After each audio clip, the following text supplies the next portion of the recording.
Abidjan, ce 29 mai 2025, le quartier général de la Banque africaine de développement s'est transformé en théâtre diplomatique.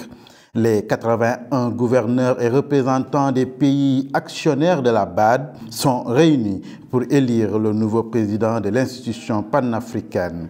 5 candidats sont en liste, une journée historique, un scrutin sous tension. 10h29, les portes se ferment, le conclave débute. Les gouverneurs entrent en salle de vote. Une première manche décisive se prépare.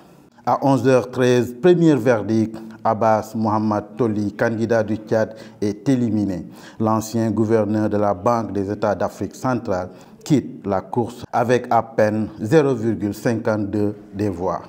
11h18, premier frémissement, le duel se dessine. En tête, le Zambien Samuel Membo avec 40,41% des voix, talonné par le Mauritanien Sidi Ould Tah qui reçoit 33,21% des voix.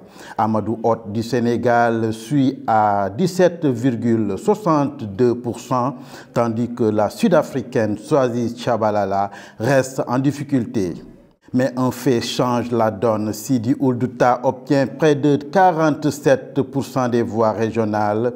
Il devient le visage de l'Afrique au sein du scrutin.